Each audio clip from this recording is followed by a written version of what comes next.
acompañado por las noticias más importantes de Costa Rica y el mundo. Comenzamos con nuestros titulares. Fabricio Alvarado rindió cuentas ante la Fiscalía por los supuestos delitos de hostigamiento sexual contra 3 mujeres. El exdiputado abandonó el Ministerio Público sin dar declaraciones.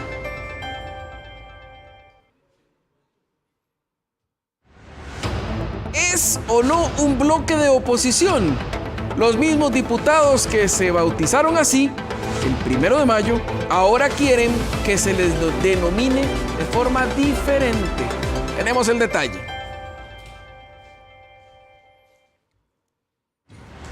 Mientras el fiscal general Carlos Díaz ya anunció que no asistirá a la reunión con la presidenta Fernández, 2 magistrados sí lo harán y falta la confirmación del director interino del OIJ.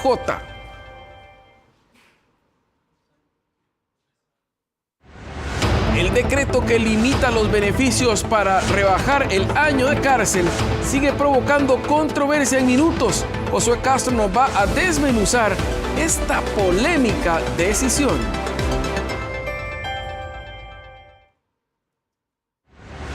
Y en nuestra sección, los denunciantes, vea usted, impresionante, ¿verdad? Pero es más impresionante lo que vivió esta joven, porque todo empezó como un dolor de estómago. Y así le dijeron, era dolor de estómago, vaya para la casa tranquila. Pero no era dolor de estómago. Terminó siendo una peritonitis, pero el viacrucis que vivió, primero en una clínica, después en un EVAIS y después en 2 hospitales nacionales, es de no creérselo.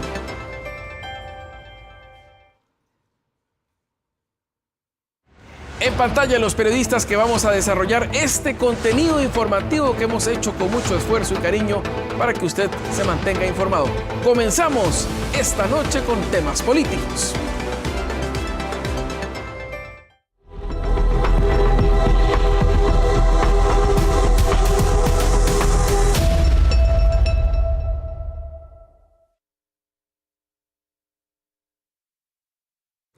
Vamos a comenzar con política y con el tema del ahora exdiputado Fabricio Alvarado, quien tuvo una indagatoria en la Fiscalía General de la República. El caso ya no es político, está a nivel judicial, pero el periodista Leonel Sandín nos explica el detalle de lo que hay que entender de este caso, Leo, porque es muy particular, es delicado. El señor Alvarado ha mantenido su posición de no dar una declaración sobre el tema, porque dice estar judicializado, pero tiene un montón de aristas que vamos a analizar esta noche. Adelante. Aristas varias. ¿Qué tal, don Gilberto? Buenas noches. Desde el área judicial, desde el área penal y desde el área también legislativa, que es otro tema muy importante que vamos a estar repasando el día de hoy.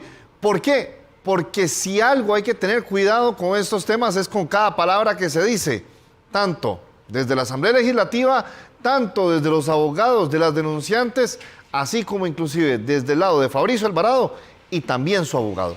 Así está el tema de las 3 denuncias de Fabricio Alvarado, el exdiputado de la Asamblea Legislativa.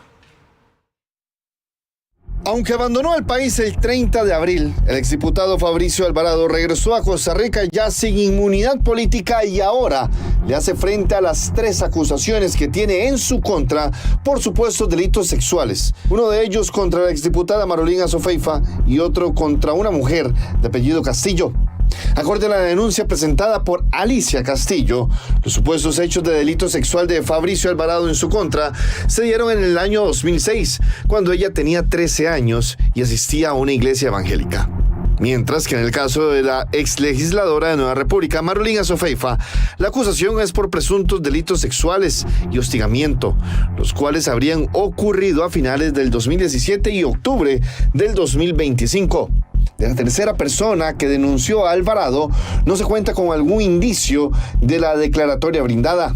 Si bien Fabricio se presentó hoy al Ministerio Público para rendir declaración, a este día el organismo aún no ha presentado alguna solicitud de medida cautelar en cualquiera de los casos contra Alvarado. En relación con el proceso penal, pues estaremos muy atentos a dar acompañamiento a las víctimas y a representar todos sus derechos y eventualmente señalarle a la Fiscalía nuevamente si existen riesgos riesgos de fuga, de obstaculización, que de nuevo valoren la pertinencia y la necesidad de solicitar medidas cautelares a un juez de la República. El viaje de don Fabricio está desde febrero programado.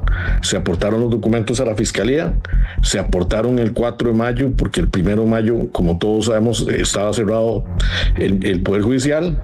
A las 8 de la mañana, los documentos que establecían el día que regresaba, y esta gente plantea esa gestión el 7 de mayo, cuando tienen ahí todos los documentos en el expediente que justifican esa situación. Y adicionalmente, la primera denuncia contra don Fabricio es del año pasado, tiene más de un año planteada, y don Fabricio ha salido del país y ha entrado múltiples veces. Los hechos que se plantean como consecuencia de la segunda denuncia son hechos que datan desde hace más de 10 años.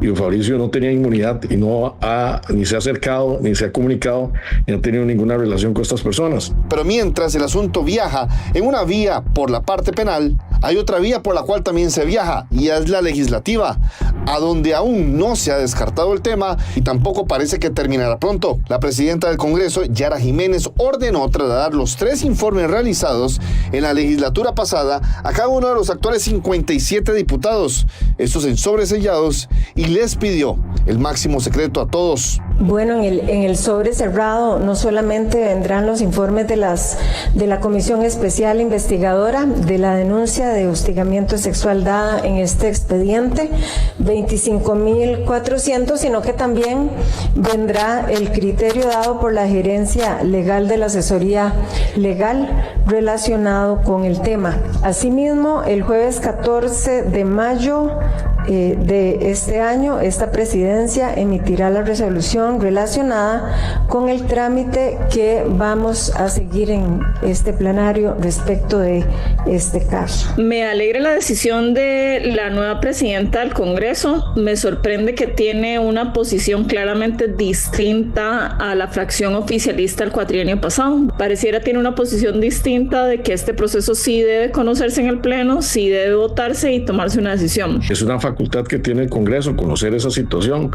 Yo lo único como costarricense, más allá del tema de ser representante de don Fabricio, es que algunos políticos hablan en estos tiempos de que hay que respetar la institucionalidad, de que hay que proteger la democracia, que hay que respetar el Estado de Derecho, pero es muy curioso que nadie se haya preocupado en verificar la forma en la que se realizó ese procedimiento legislativo. Entonces pareciera que hay, con todo respeto, una circunstancia de oportunismo, y hay una circunstancia en la que se está instrumentalizando a una denunciante en procura de un tema político, pero por supuesto, como en este y en todos los casos, lo que decían las autoridades, pues uno lo respeta. Mientras esto sucede, Fabricio indicó a su salida del Ministerio Público este martes que no se va a referir al tema.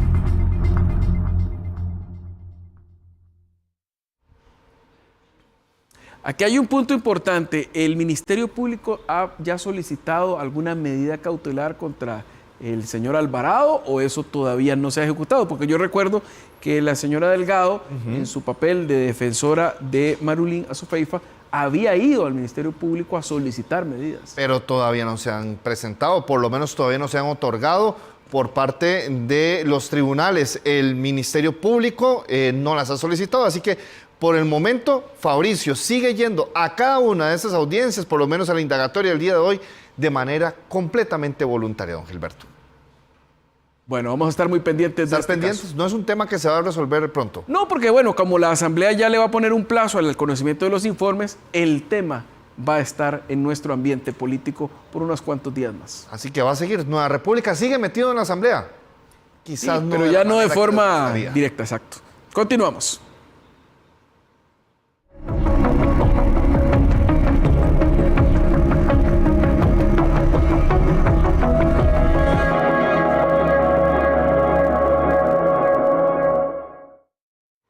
Mire, usted y yo recordamos que ese 1 de mayo de este 2026, la oposición, los diputados que no son oficialistas, pidieron primero un receso. Fue el diputado jefe de fracción de Liberación Nacional, pidió un receso y después convocan una conferencia de prensa en donde dicen, hemos conformado un bloque opositor. Pero unos cuantos días después, ya no quieren ser conocidos como un bloque opositor. El nombre como que ya no gusta mucho y entonces deciden cambiarlo. Quieren que ahora la opinión pública no los llame como un bloque opositor. El periodista Josué Bravo tiene el detalle. El bloque opositor pide que no lo llamen así. Lo que pasa es que hemos hecho un esfuerzo justamente para convertirnos en un bloque propositivo.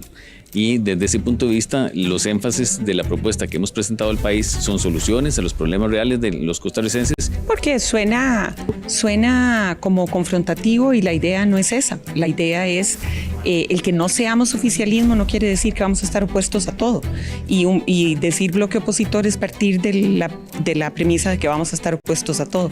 Y no es así. El 1 de mayo, Liberación Nacional, el Frente Amplio, la Unidad Social Cristiana y la Coalición Agenda Ciudadana anunciaron un acuerdo político de 26 diputados. La alianza no solo nació para disputar el directorio legislativo al oficialismo con la candidata Diana Murillo, de Liberación Nacional. También planteó una agenda común en temas como seguridad, empleo, educación, transparencia, defensa de la democracia y control político. Pero apenas días después, varias jefaturas empezaron a rechazar el término bloque opositor, una etiqueta impulsada principalmente desde medios de comunicación y redes sociales. Ahora aseguran ser un grupo democrático y propositivo. Y sobre todo nos une el deseo de poder garantizar que la democracia en Costa Rica no se va a ver menoscabada por algún cambio que pueda eventualmente ponerla en peligro.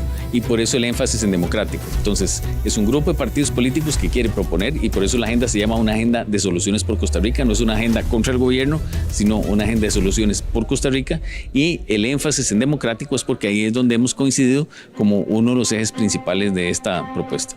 Entonces, yo creo que no es necesario llamarnos así y que Costa Rica necesita un poquito irle cambiando el tono a la conversación y usar palabras más positivas y más constructivas. Y yo creo que bloque propositivo es mucho más constructivo que bloque opositor. Aunque no lo admitan, la nueva narrativa busca desmarcarse de una imagen de choque permanente contra el oficialismo que dejó la anterior Asamblea Legislativa. Las fracciones aseguran que apoyarán proyectos del gobierno cuando coincidan con sus posiciones y que el acuerdo no pretende convertirse en una posición automática. A mí, la verdad, no me importa tanto cómo nos llamen, pero sí creo que hay una visión clara de ser un bloque que defiende la democracia y que tiene capacidad propositiva, porque también habrá cosas en las que tendremos que oponernos, pero obviamente el énfasis no está ahí, porque también es un bloque que plantea propuestas y obviamente ese nombre me gusta más, pero ustedes llámenos como quieran, nosotros igual sabemos lo que somos. Desde el oficialismo, sin embargo, minimizan el alcance de la alianza. No veo un bloque, yo veo 4 grupos que tienen un discurso, pero 4 grupos al fin. En este sentido, yo veo a la oposición con una idea de un momento, hablen conmigo. Yo creo que eso no es la posición del país. Yo creo que la posición del país es resolvamos y nosotros vamos a resolver con la oposición. Esta visión no es casual y tiene como trasfondo la forma en que el oficialismo podría negociar distintos proyectos en la Asamblea Legislativa. Nosotros vamos a conversar con cada uno de los jefes de fracción como corresponde. Cuando nos sentemos en las reuniones este jueves de jefes de fracción, cada quien va a tener su propia posición. A ver, hay cosas que son muy distantes entre ellos mismos. Pero la pregunta es cómo va a actuar. Para el analista político Mario Quiroz, el intento de abandonar la etiqueta responde a un calco político y comunicacional. Yo creo que lo que se han dado cuenta es que en el clima político actual la expresión puede generar una carga negativa y por eso el cambio parece una reacción para evitar encerrados en una etiqueta incómoda, ¿verdad? Y el oficialismo, cuando lleguen los temas complicados, probablemente buscará mostrarlos como un grupo que bloquea y ellos más bien tratarán de presentarse como un grupo que fiscaliza y propone. Ninguna de las dos versiones queda aceptada por la gente automática, ¿verdad? Ambas son partes de una disputa política. Creo que el punto central es que la etiqueta se va a validar o desgastar con hechos. Está por verse si cuajará este nuevo nombre. Para Central Noticias, Josué Bravo.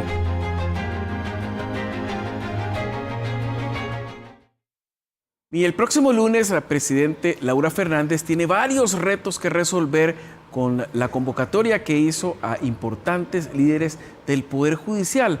Vamos a repasar algunos de esos retos que tiene, pero sobre todo hacer checklist de quiénes van a ir y quiénes no, porque ya el fiscal Carlos Díaz dijo que él no puede ir.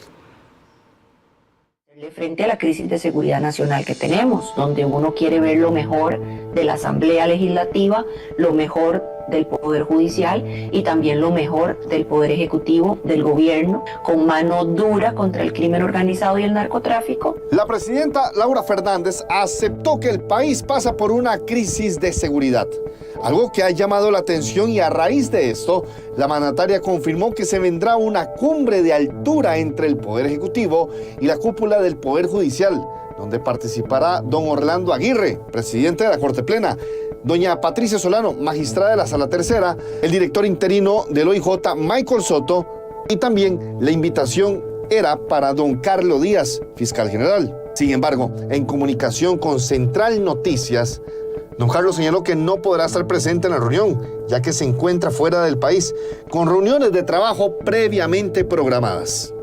Estaré representado por la fiscal subrogante, ya que para esa fecha me encontraré fuera del país por compromisos previos a la convocatoria de esta reunión. No obstante, si se requiriera de mi participación posteriormente, me pongo nuevamente a disposición de la señora Presidente. Ya se lo había hecho saber en una carta que le envié cuando la felicité por su elección como presidente de nuestro país. Sabemos, y reitero, que solo trabajando de manera conjunta podemos cambiar el rumbo de este país en cuanto a seguridad ciudadana. La reunión girará sobre varios puntos claves, desafíos que tendrá el Comité Técnico junto a doña Laura para así buscar una mejor eficiencia del Poder Judicial. Esta reunión pienso plantear las prioridades de mi gobierno en cuanto a las reformas profundas que necesita el Poder Judicial para convertirse en un poder al servicio de los costarricenses, que trabaje con eficiencia y le hagamos frente en una gran cruzada nacional al crimen organizado y al narcotráfico. No voy a consentir que nuestro país siga teniendo el desprestigio judicial que lamentablemente hoy vivimos. Pero para el miembro del Comité Ético, el abogado Fabián Silva, terminar con los siguientes acuerdos daría como un resultado positivo la reunión que se va a realizar.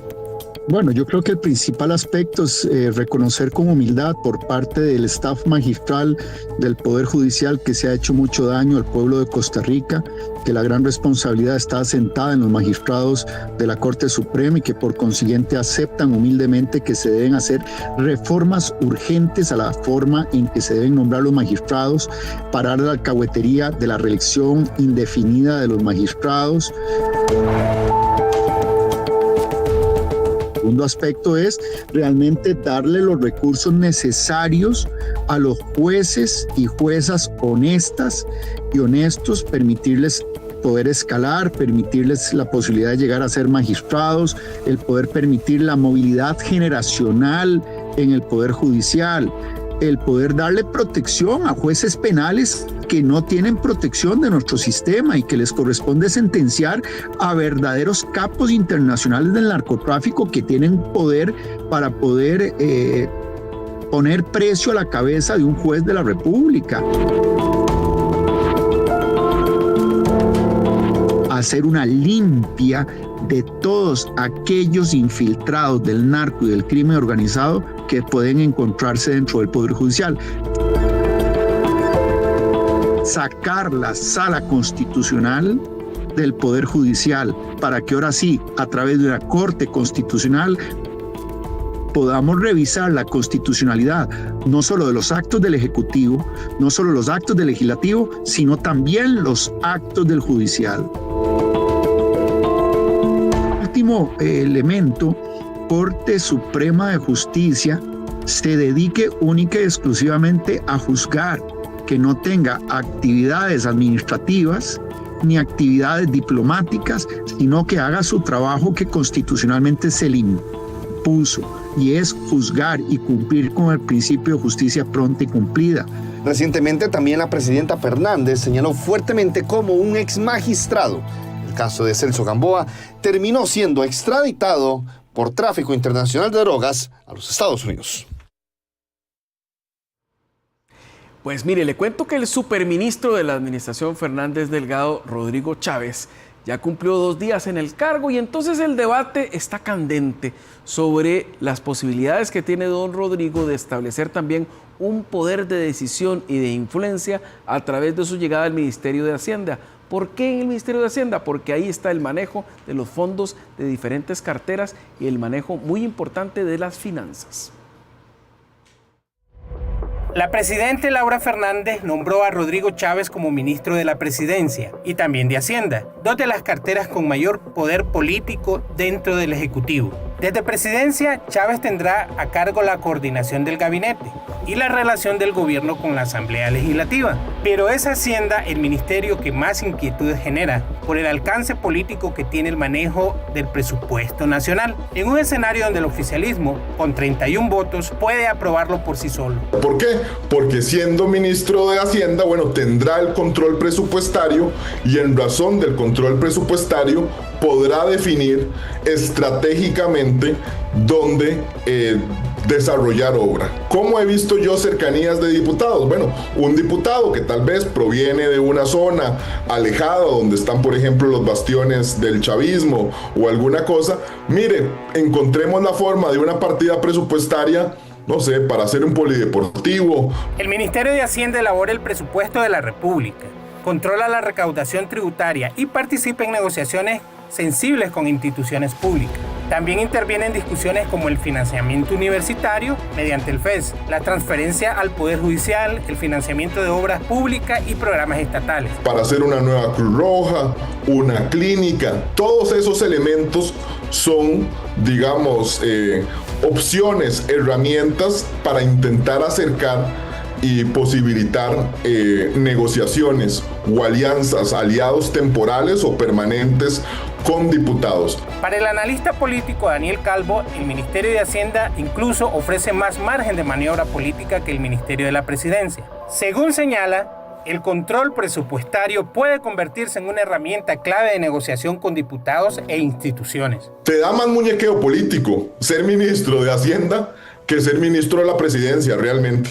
Eso es lo que permitirá muñequear tanto con diputados como con instituciones, ¿verdad? Y para cosas para bien y para mal, ¿verdad? Por ejemplo, en el caso de cómo se está distribuyendo el FES, para ponerte el caso más inmediato, en el tema de la caja, por ejemplo, cómo es que va a ser esa priorización de recursos, etcétera. ICE, ¿verdad? Que ahora viene, se especula que pudieran venir temas complejos si sigue el tema del combustible, si seguimos con menos lluvias, etcétera.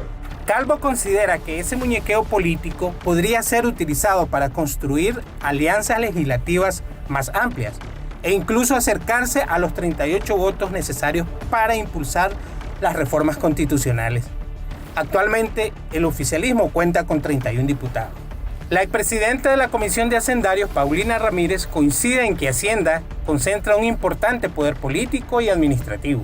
Menciona el peso del presupuesto nacional, las negociaciones institucionales y herramientas como la policía fiscal. Algo que nadie ha observado es que va a tener también la dirección de aduanas y la policía fiscal. Porque si además se aprueba el proyecto que está en corriente legislativa de control tributario, en donde se dan facultades aún mayores que con la simple sospecha pueden incluso embargar libros contables y otras características que le van a dar mayor poder, sería muy riesgoso que puedan utilizar tanto la policía fiscal como el Ministerio de Hacienda para poder abordar a personas que no son de su agrado. Pilar Cisneros descarta que Rodrigo Chávez llegue a Hacienda a ejercer presión política. Bueno, Rodrigo Chávez como ministro de Hacienda va a hacer lo que hacen todos los ministros de Hacienda, cobrar bien los impuestos. Si hay negocios que no están pagando sus impuestos, ¿cuál es el problema? Que los cierren. Yo no creo que don Rodrigo va a usar eso como un arma política, la va a utilizar como un arma de justicia para que todos los ciudadanos paguemos lo que nos corresponde. En las últimas administraciones, Hacienda ha tenido un papel central en las discusiones públicas por el alto endeudamiento del gobierno, gasto estatal y ajustes presupuestarios. Solo la negociación anual del FES y del presupuesto nacional suele abrir tensiones entre el Ejecutivo, universidades públicas y otros poderes de la República. Mientras continúa el debate sobre cuánto poder concentrará Rodrigo Chávez dentro del nuevo gobierno, Laura Fernández ya aclaró otro detalle sobre el doble nombramiento. El exmandatario recibirá un único salario a pesar de dirigir 2 ministerios, informó Josué Bravo para Central Noticias.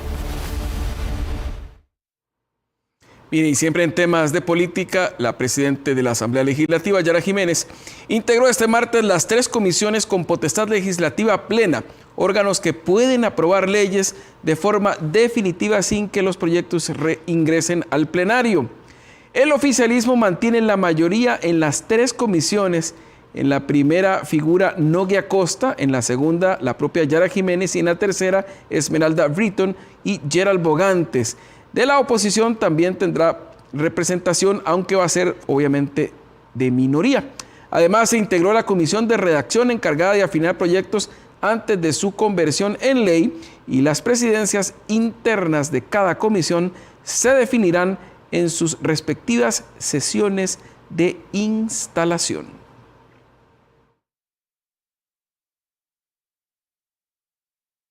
Mira, hay todo un debate con los 360 días del año carcelario.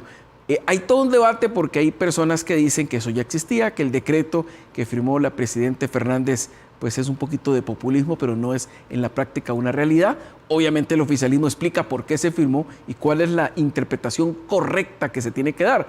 Más adelante le vamos a desarrollar este tema de los 360 días del calendario judicial para que usted pues tenga claro el detalle de lo que sucede. Además, le voy a contar que por primera vez en este 2026, la fuerza pública, la policía, ha detenido a 2 sicarios.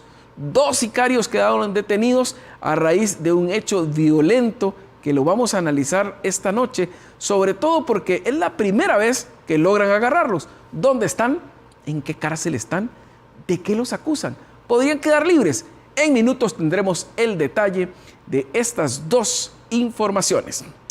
Mire, y además le quiero alentar a que participe a través de nuestras redes sociales utilizando el hashtag que tenemos para esta noche, que ya lo tiene usted en pantalla. Dice Tren Rápido de Pasajeros. Anoche la Asamblea Legislativa, rozando casi las 9 de la noche, le dio luz verde al crédito bancario de más de $800 millones que va a permitir que este tren rápido de pasajeros sea una realidad. Y por eso quisimos preguntarle a usted qué piensa, qué espera, qué expectativas tiene sobre el servicio actual y este nuevo sistema que se supone va a tener la posibilidad de tener servicios cada 10 minutos y nos va a permitir conectarnos a los que vivimos en Heredia, quienes viven en Alajuela, quienes viven en Cartago y se necesita interconectar con la ciudad capital. ¿Qué expectativas tiene usted? Participe y cuéntenos esos detalles a través de nuestras redes sociales. Además, aprovecho para invitarle a que forme parte de nuestro canal de difusión de noticias en WhatsApp. Solo tiene que poner su teléfono en modo fotografía y escanear el código QR que le está apareciendo en estos momentos a un costado de la pantalla para que inmediatamente usted pueda accesar a nuestro canal de difusión. Continuamos.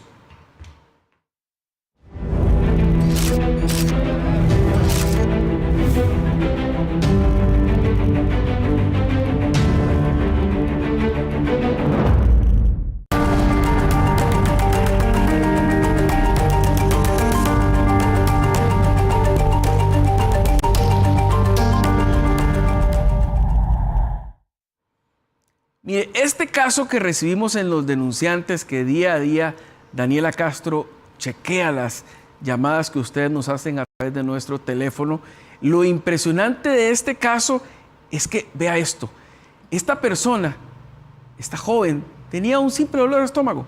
Eso fue lo que le dijeron en el centro médico al que acudió la primera vez. Ahí Daniela no me deja mentir. Pero resulta que al final era algo muy grave que implicó una operación. Pero mejor que sea usted, Daniela, que nos cuente el detalle de este lamentable caso. Y es que una menor de 14 años, vecina de la provincia de Heredia, tuvo que pasar por 4 centros médicos diferentes para poder ser atendida.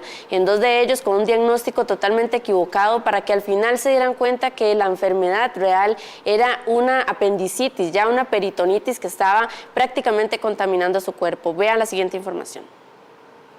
Mi hija estaba prácticamente en una guerra en ese momento entre la vida y la muerte. Yo desconozco obviamente el tema, como le digo, yo creí simplemente en lo que el médico dijo cuando la mandó para la casa con exámenes, que era solo una infección de orina.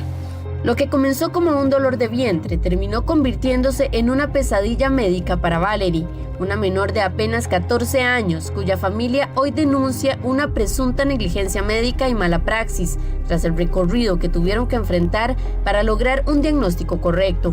Y ha sido una experiencia bastante dura, bastante trágica, se podría decir.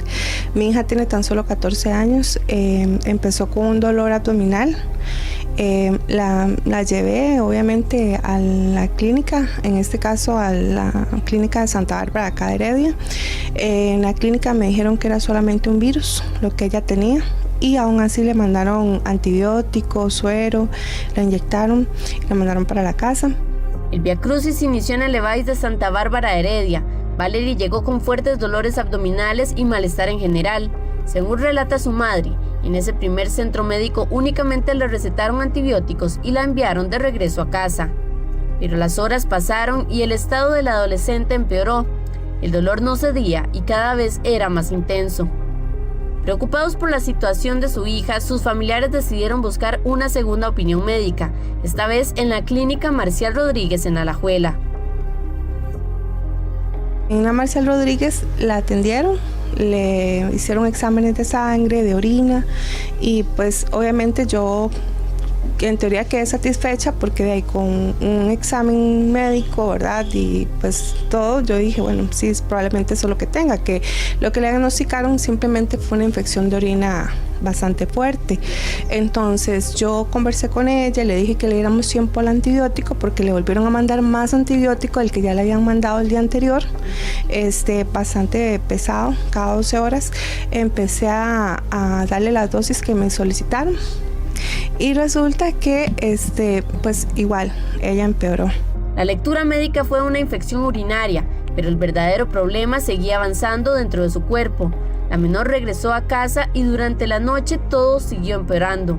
Los dolores eran insoportables, ya casi no podía moverse. Además, sus familiares notaron un nuevo síntoma alarmante, una coloración amarillenta en sus ojos. Ahí mi hija se descompuso en el pasillo del dolor, ya no lo soportaba, estaba brincando de la fiebre, tenía alrededor del ojo amarillo. Entonces la doctora, cuando ya la vio, me consultó, porque usted sabe que ahora todo en el EDU se ve, me consultó sobre los exámenes que ella veía, estaba visualizando ahí mismo en el EDUS que le habían hecho a ella el día anterior, hace 2 días más o menos, y me dice que por qué la mandaron para la casa, porque esos exámenes estaban así, con esas palabras me lo dije a ella, volados. Fue hasta ese momento, revisando los exámenes realizados previamente en Alajuela, que detectaron la gravedad del cuadro clínico. Una apendicitis aguda complicada con peritonitis, es decir, el apéndice ya había explotado y la infección comenzaba a contaminar su cuerpo. Ante la gravedad del caso, la adolescente fue trasladada de emergencia al Hospital San Vicente de Paúl en Heredia. Ahí estuvo internada y fue intervenida quirúrgicamente al día siguiente.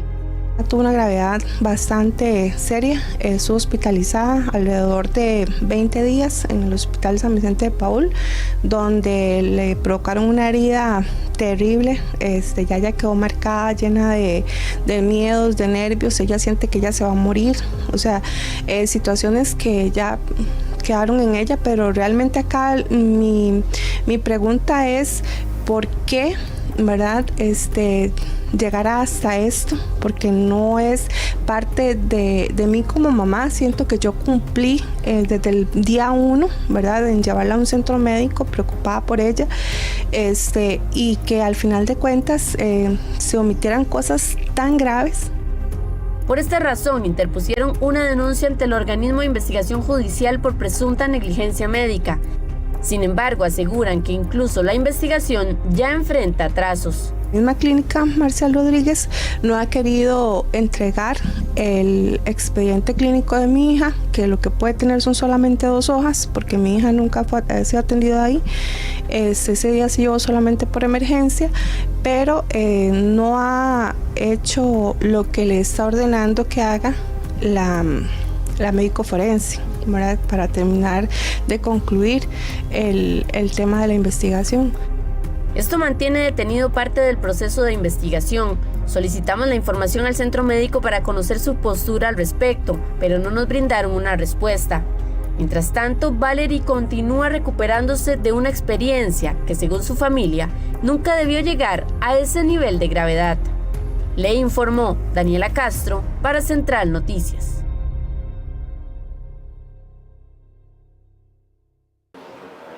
Y es que cuando uno ve esta serie de casos a uno le parece realmente increíble, pero cuando vamos detalladamente a estos centros médicos nos damos cuenta que es más común de lo que uno pensaría. En este caso, por dicha, se pudo resolver a tiempo. Ahorita Valerie ya se encuentra recuperándose en casa y ahorita también con toda la investigación abierta que puso su familia en el organismo de investigación judicial.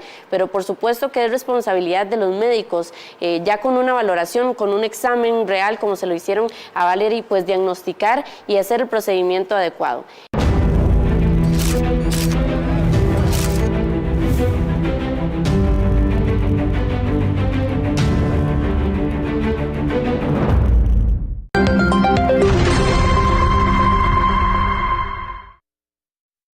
Bueno, sus denuncias también fuera del gran área metropolitana son importantes para nosotros, por eso vamos a hacer un enlace con nuestro compañero Víctor Ramos, porque resulta que en Punta Arenas, específicamente en Barranca, un lugar que era un centro de recreo, pues se transformó en un lugar lleno de basura, descuidado y que tiene a la gente muy molesta. Adelante, Víctor, buenas noches. Así es, salud para usted y para todas las personas que nos acompañan en esta edición de Central Noticias. Estamos en Barranca de Punta Arenas y es que las imágenes de esta nota son bastante fuertes porque vamos a ver a niños jugando entre la basura, jugando con lo que se encuentran en la basura. Ese es el patio de juegos, un basurero. En este lugar, Corazón de Jesús, se encuentra este basurero clandestino. Un lugar que debería ser una plaza y un parque de diversión para los niños, jóvenes y adultos, para llegar a hacer deporte y también recrearse en sus tiempos libres. Pero no es así. Se ha convertido en este basurero clandestino donde muchas personas llegan a botar su basura. Entre la mayoría habitantes de calles quienes les pagan para ir a desechar la basura a este lugar. Además, también hicimos un recorrido por diferentes lugares entre Barranca y El Roble y la situación es igual o peor que en Corazón de Jesús. Veamos. ¿Sabías que la India tiene el lugar más contaminado del mundo? Pero esto no es la India. La falta de espacios seguros y el abandono municipal están cobrando una factura muy alta en Punta Arenas. En el barrio Corazón de Jesús en Barranca, la imagen es desgarradora. Niños que deberían de estar en parques o plazas de deportes, hoy se divierten entre escombros y basura. Y por supuesto, desde el 2024 nosotros venimos haciendo un llamado a la alcaldía municipal, a la unidad técnica, también al plantel municipal, para que nos den la limpieza de dicha plazoleta que es de Barrio Corazón de Jesús y de Gloria Bejarano.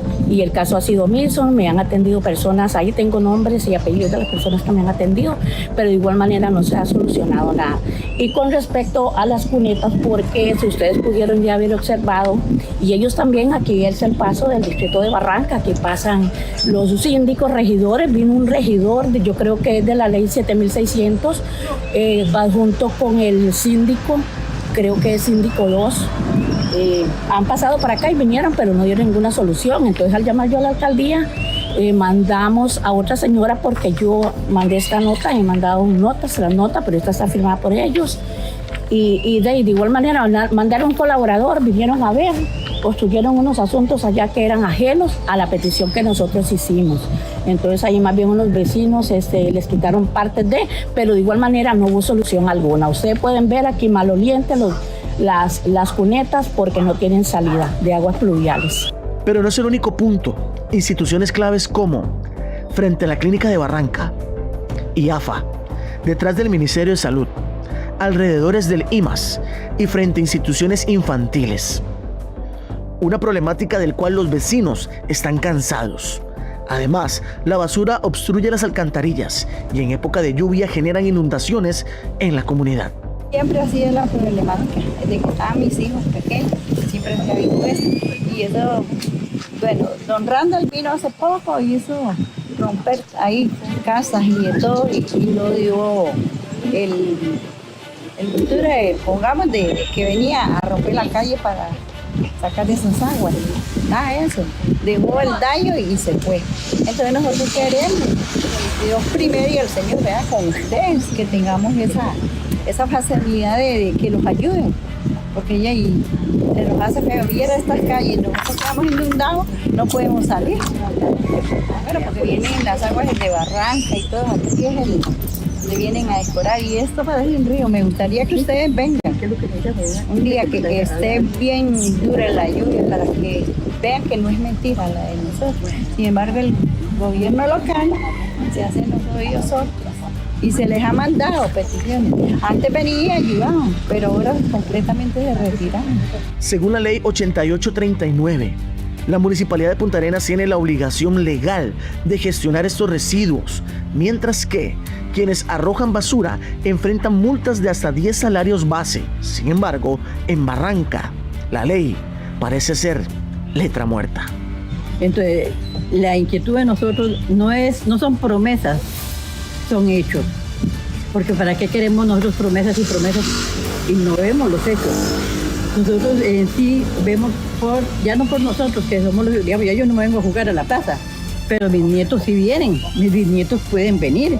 Entonces, más que todo por ellos y por tener una comunidad bonita.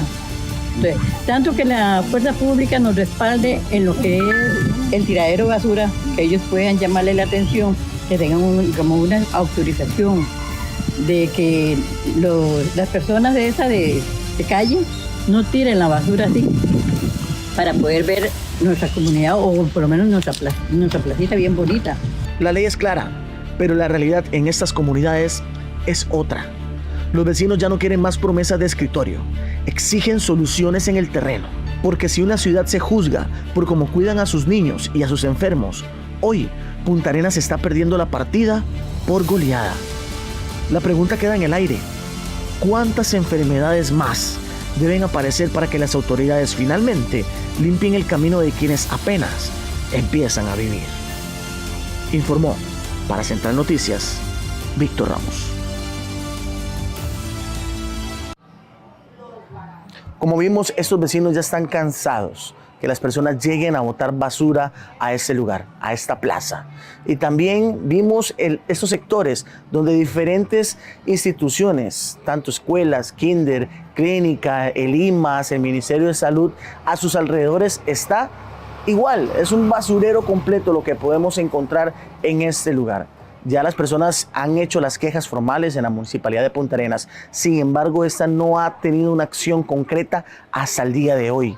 Y es que si nos podemos ver, llegando hacia Punta Arenas, más allá del Roble, la situación empeora. Es por eso que decimos qué está haciendo la Municipalidad de Punta Arenas y qué están haciendo los vecinos también para mitigar este impacto ambiental que está generando esta gran problemática acá en la zona del Pacífico. Gracias a Víctor por ese reporte. Para que vean, estamos pendientes de sus denuncias también en la zona del Pacífico, en cualquier parte del país, no solo en el gran área metropolitana. Pero mire, a esta hora vamos a hacer algo que normalmente no hacemos, pero que usted puede y merece conocer, que es el hecho de venirnos hasta el set del Octavo Mandamiento para que Catherine nos cuente qué vamos a tener en esta noche. Voy a sentarme aquí con usted a tener el gusto y que nos cuente qué tenemos hoy en el octavo. Bueno, gracias por acompañarme en el set. Qué gusto, qué gusto. El saludo para usted y también para los amigos televidentes, porque hoy tenemos un programa bastante interesante y es analizar este rol que va a tener don Rodrigo Chávez, ya con este background, ¿verdad?, o antecedente de ser presidente, ya el discurso que sabemos que él tiene, con también el momento político que está viviendo el país. Es importante analizar cuál va a ser el rol específicamente que él tenga que pues, ocupar ahora como ministro de la presidencia. lleva a menos de una semana, lleva un par de días, pero ciertamente hay mucha expectativa de cómo va a ser este papel de Rodrigo Chávez, que sabemos que siempre ha sido muy protagónico. Así que pues, ¿qué podemos esperar de él en este nuevo puesto, tomando en cuenta que también es ministro de Hacienda? Así que vamos a estar con dos invitados que también nos van a hablar desde la experiencia. Por ejemplo, Rolando Laclais, que fue exministro de la Presidencia, ya él ha ocupado este puesto y pues también nos puede hablar un poco de qué es necesario cuando se ocupa este puesto en el gobierno.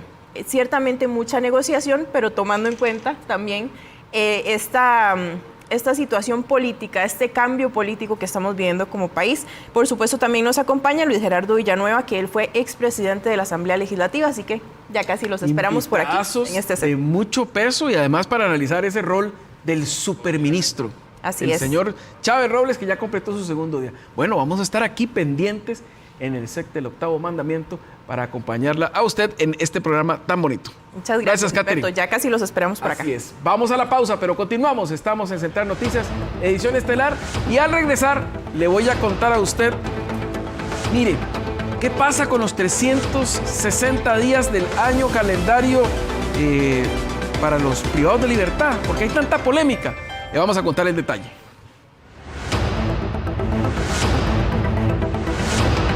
Ponete el outfit, la ocasión sos vos. Nuestros presentadores se visten con Noso.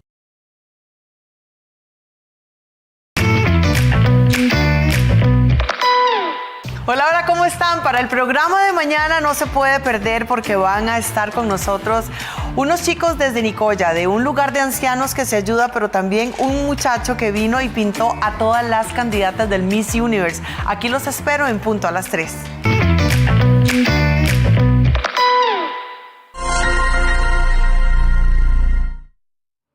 Bueno, vamos a repasar los sucesos más importantes. Le cuento que un incendio de grandes proporciones movilizó a unidades de bomberos en el sector de San Antonio de Nicoya. El fuego se concentró en una estructura de 450 metros cuadrados que se ubica a 100 metros de la escuela de San Antonio. Esto, como le repito, en Nicoya. Además, de los daños estructurales, las llamas alcanzaron y destruyeron un vehículo todoterreno y un camión de carga.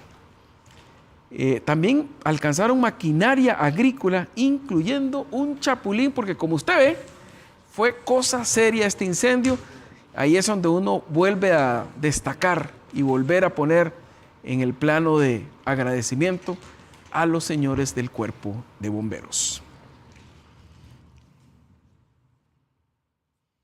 Mire, y este es el tema viral del día que no podíamos dejar de pasar de mostrarle a usted, que es evidentemente el hombre de 33 años de apellido Granados López que murió este martes en Cartago luego de recibir un disparo en la pierna izquierda durante una discusión que lo impresionante es que se produjo después de un choque en medio de una presa. Según los datos que ya ha dado a conocer el organismo de investigación judicial, los hechos ocurrieron a eso de las 6:45 de la mañana cuando ambos conductores se bajaron de sus carros y comenzaron a enfrentarse pues verbalmente. En la imagen de este video que se volvió pues evidentemente viral y todo el país la comenta, pues se ve obviamente cuando el conductor de camisa roja saca un objeto del carro y se dirige hacia el otro chofer, quien reacciona sacando un arma de fuego. Este hombre, que no abandonó la escena, fue detenido por las autoridades como presunto responsable del homicidio. El OIJ informó que la víctima recibió el impacto en el muslo y murió en el sitio. El detenido mantenía su permiso de portación de armas al día y ahora lo que se discute es si este caso me dio o no una legítima defensa. Un caso que se lamenta mucho, que nos deja mucho que pensar, pero sobre todo que nos tiene que hacer reflexionar a todos. En carretera tenemos que tener muchísima, pero muchísima paciencia. Y en una operación de rescate, la Fuerza Pública logró el traslado urgente de una menor de 6 años desde Upala. La pequeña tenía un severo corte en una de sus extremidades con riesgo de amputación. La aeronave del Servicio de Vigilancia Aérea se transformó en una ambulancia para garantizar que pues, la pequeña paciente recibiera la atención debida. Gracias a esta operación de rescate, la menor se encuentra bajo cuidados médicos controlados.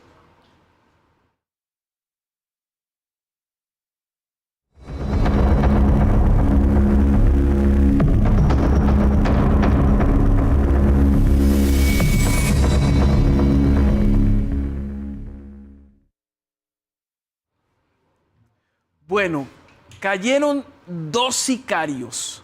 Por primera vez en este 2026, la policía logra capturar 2 sicarios.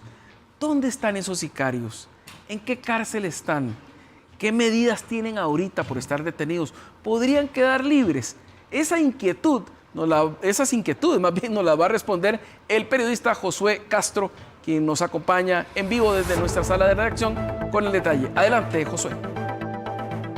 Gracias, Gilberto. Un saludo para usted, para nuestros amigos y amigas televidentes. Y es que a estos 2 sicarios no les funcionó ni la motocicleta de alto cilindraje, ni estar encapuchados y la estrategia que utilizaron para ejecutar a estas 2 personas en el barrio del sur. Estas personas en estos momentos se encuentran justamente privados de su libertad, justamente en celdas judiciales de aquí de San José. Pero veamos todo el detalle. La cacería comenzó mucho antes de los disparos. Los sicarios no improvisaron, siguieron a la pareja por varios sectores de San José hasta encontrar el momento exacto para atacar.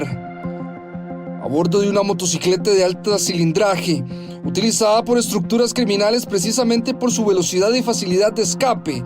Entre el tránsito, los gatilleros recorrieron varias cuadras detrás de las víctimas sin levantar sospechas.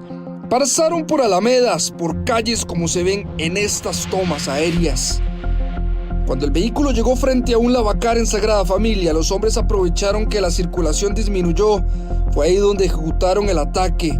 Sin discutir, sin advertencia y sin intentar ocultarse, uno de los sicarios descendió de la motocicleta y comenzó a disparar con una pistola calibre 9 milímetros, un arma utilizada frecuentemente por grupos criminales debido a su capacidad de fuego y facilidad de modificación. Logra la aprehensión de 2 sujetos vinculados con un homicidio en el barrio conocido como Sagrada Familia, al sur de la capital.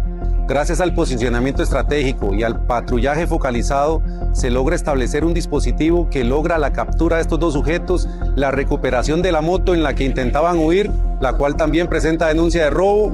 Este caso tiene un detalle que lo convierte en un punto de quiebre dentro de la violencia que golpea al país durante este 2026. Estos 2 hombres se convirtieron en los primeros presuntos sicarios capturados por la fuerza pública este año, tras un doble homicidio ejecutado con este nivel de planificación y seguimiento. Y ese dato revela una realidad todavía más preocupante. La mayoría de gatilleros que participan en asesinatos similares han logrado escapar.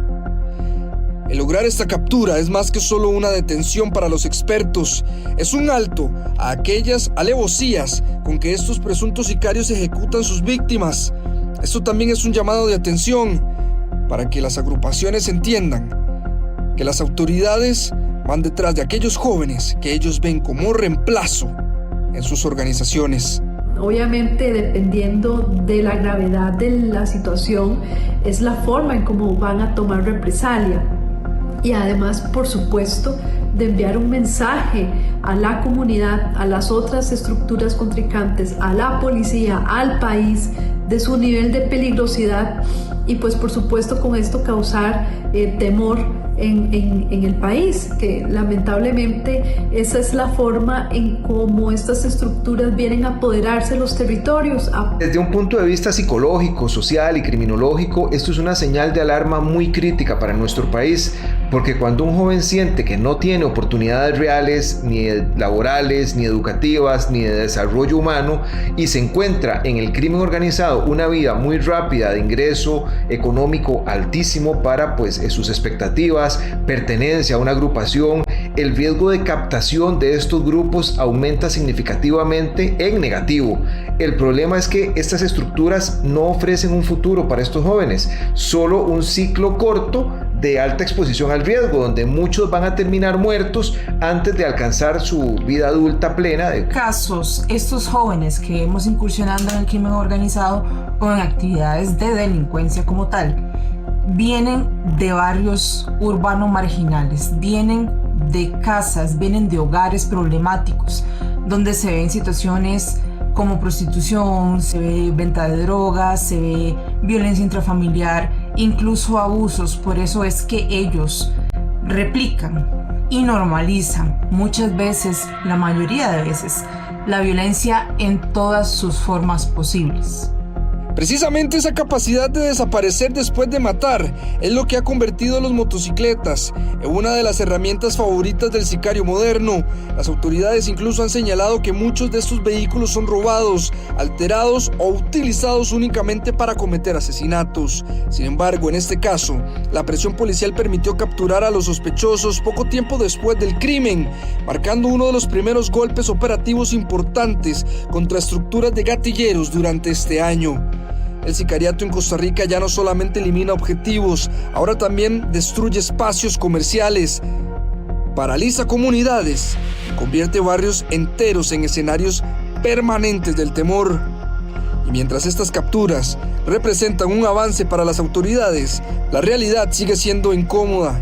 Por cada sicario detenido todavía quedan muchos otros circulando armados por las calles del país esperando la próxima orden para matar. Es un reporte de José Castro para Central Noticias. Solamente para recalcar, estas dos personas se encuentran en celdas judiciales acá en San José, porque ahora es el Ministerio Público quien se encargará de saber la situación de estos dos presuntos sicarios. Ahora bien, pasando a otras informaciones, estamos con el tema de esos 360 días de ese decreto. El análisis con los expertos mencionan que esta desinformación viene por parte de personas que han comentado acerca de ese decreto y ni siquiera saben ni la coma ni el punto que lleva ese decreto. ¿Sabía usted que en Costa Rica el año de cárcel ya es de 360 días? Entonces, ¿por qué la presidenta Fernández firmó un decreto de algo que ya existe?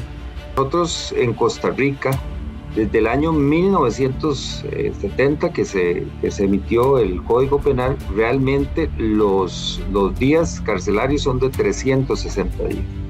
Eso se establece en el Código Penal.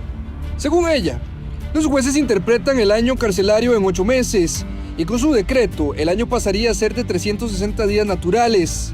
El problema, eso ya está en la ley. El año carcelario en Costa Rica siempre ha sido de 360 días. Lo que reduce la condena no es el cómputo del año, sino los beneficios penitenciarios por trabajo y estudio. O sea, el descuento de la sentencia existe, como se lo dije yo, desde el año 1970, se varió, se agravó en el año 1994, imagínense. En el año 94 se pasó el descuento de ser durante toda la sentencia la mitad de la pena y se pasó de una sentencia de 25 a 50 años. ¿Cómo funciona esto? Los centros penitenciarios, lo primero que tiene que hacer al cumplir la mitad de la pena, el Instituto Nacional de Criminología es el que otorga ese beneficio, esa posibilidad de brindar el beneficio del artículo 55. En materia penal penitenciaria, el año se computa como 360 días naturales, el mes como 30 días y el día como 24 horas. Este cómputo es el estándar en Costa Rica para el cálculo de penas privativas de libertad. Este cómputo es el estándar en Costa Rica para el cálculo de penas privativas de libertad. Pero aquí está la clave. El artículo 55 del Código Penal establece que un preso puede reducir su condena trabajando o estudiando. Por cada 2 días de trabajo, le descuentan un día de prisión, con un tope máximo de 4 meses por año, pero no es automático. El recluso debe cumplir la mitad de la pena, pasar evaluaciones psicológicas y un juez debe autorizarlo. El decreto de Fernández no puede eliminar esto, porque un decreto ejecutivo no puede modificar una ley. Eso requiere reforma legislativa con 38 votos en la Asamblea. De hecho, vamos al artículo. Beneficios penitenciarios por trabajo. Artículo 55. Previo estudio de los caracteres psicológicos y sociales del interno, se autoriza al condenado a que haya cumplido al menos la mitad de la pena a descontar o abandonar la multa o la pena de prisión restante mediante trabajo en favor de la administración pública, instituciones autónomas del Estado o empresas privadas. Cada 2 días de trabajo ordinario equivalen a 1 día de prisión. La polémica escaló cuando el propio ministro de Justicia, Gabriel Aguilar, contradijo a la presidenta admitiendo que el año ya es de 360 días. Mientras tanto, el Frente Amplio denuncia que el decreto es inconstitucional. El diputado Edgardo Araya aseguró que el Poder Ejecutivo no tiene competencia para modificar penas por decreto, pero la voz más contundente vino de José María Villalta, líder del Frente Amplio y abogado penalista, quien calificó la medida como populismo penal puro. Pero ¿qué opinan los expertos en la materia de lo que opinan estas personas diplomáticas? Ninguno de los que ha hablado conoce el decreto porque no está publicado. Segundo, ese es un artículo de por lo menos 5 o 6 que tiene el decreto.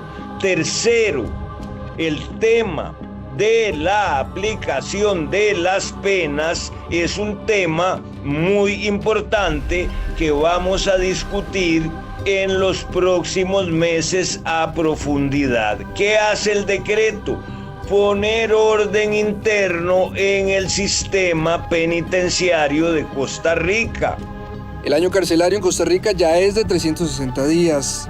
El decreto de Fernández no inventa nada nuevo, pero para los expertos la desinformación viene del lado izquierdista de la política, ya que con este decreto lo que se intenta es regular estas bajas de penas a algunos privados de libertad.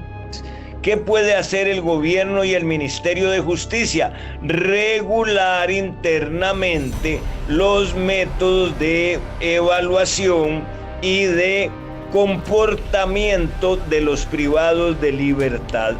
No tienen ninguna razón. Están hablando paja. Nadie está modificando el Código Penal. Ahora solo queda ver cuáles son los puntos y los artículos que tiene este decreto para así decir con certeza qué es lo que busca el gobierno con el tema de los 360 días carcelarios. Es un reporte de Josué Castro para Central Noticias.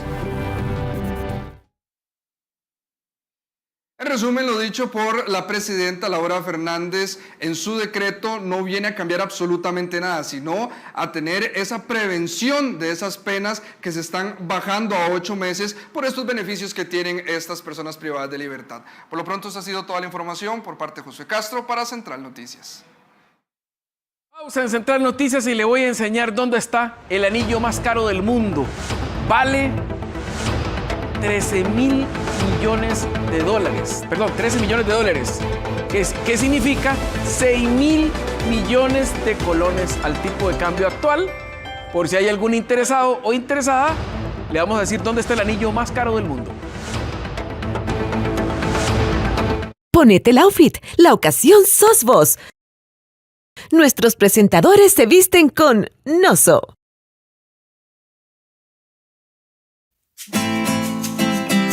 Mañana lo esperamos en Francamente. Ojo a la pregunta que le tenemos para que nos responda. ¿Qué vale más en estos tiempos? ¿Preparar, estudiarse para tener una profesión en el futuro o explotar una gracia, un talento que yo tenga para hacerme viral y famoso en redes sociales? ¿Qué piensan? Nos vemos a las 6 para conversar francamente.